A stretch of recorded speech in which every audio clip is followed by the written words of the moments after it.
Hi friends, my name is Mrs. Hammond and I teach kindergarten, and I get to read you a story today, and this story is called How I Became a Pirate. It's by Melinda and it's illustrated by David Shannon, and I love the adventure of this story, so here we go. How I Became a Pirate. Pirates have green teeth, when they have any teeth at all. I know about pirates because one day when I was at the beach building a sandcastle and minding my own business, a pirate ship sailed into view. I knew what it was because the flag had a skull and crossbones on it, and because I could hear the pirates singing, "Hey ho, blow the man down." They were a little off key. I tried to tell Dad, but he was busy setting up the beach umbrella. I tried to tell Mom, but she was busy slathering my baby sister with sunblock. So I went back to my sandcastle, but I kept an eye on the pirates. By then, they were rowing to shore.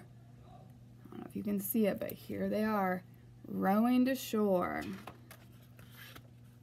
When they landed, the head pirate climbed out of the boat and yelled, "Ahoy there, matey! Be this the Spanish Main?"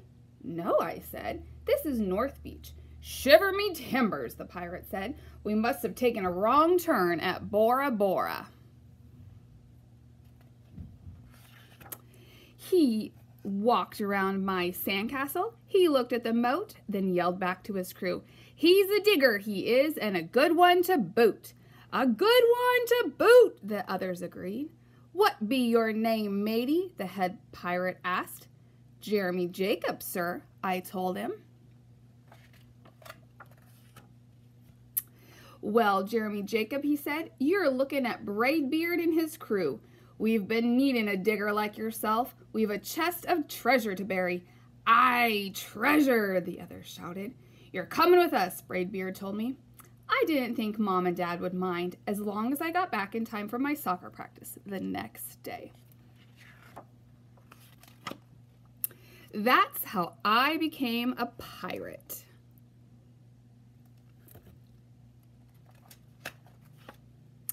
As soon as we were on board, Braidbeard showed me the chest of gold and jewels. "Got to find a safe place for this here treasure. It's high time we're off," he announced. "We're off," we all shouted, and then we set sail.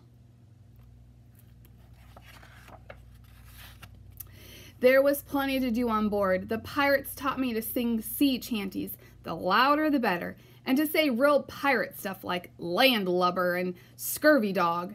By dinner time, I could speak pirate perfectly. I also learned pirate manners. Braidbeard pounded his fist on the table and yelled, "Down the hatches, me laddies! Down the hatches!" we all shouted. Braidbeard gulped his food and said, "Hand over the meat." "The meat!" we all roared. No one told us to finish our spinach. There wasn't any. Or to chew up our carrots. They weren't allowed on board.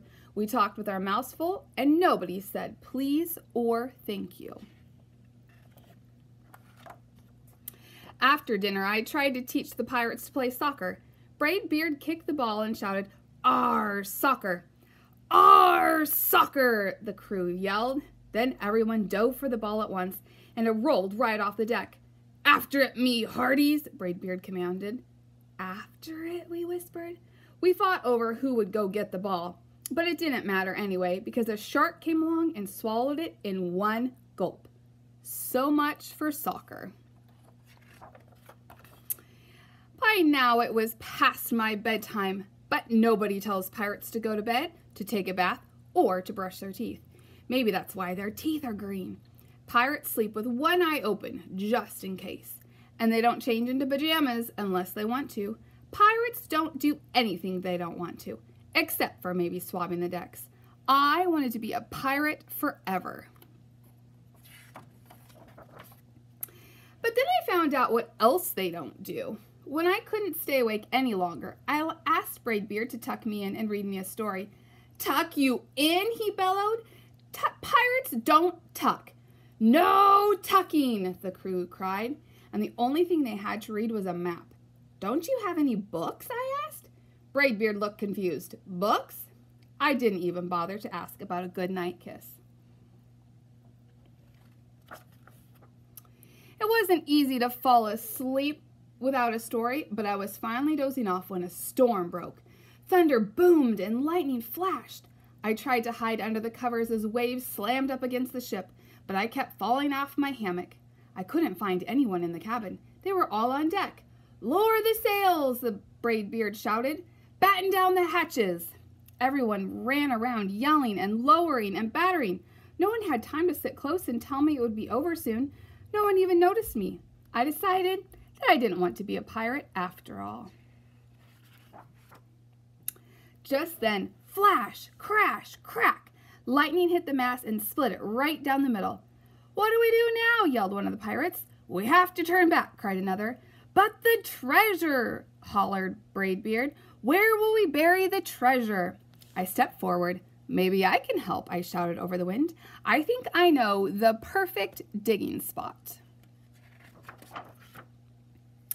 When the storm was over, we rowed back to shore and buried the chest.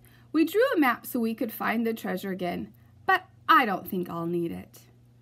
Can you see what it is? This says, Jeremy Jacobs' backyard.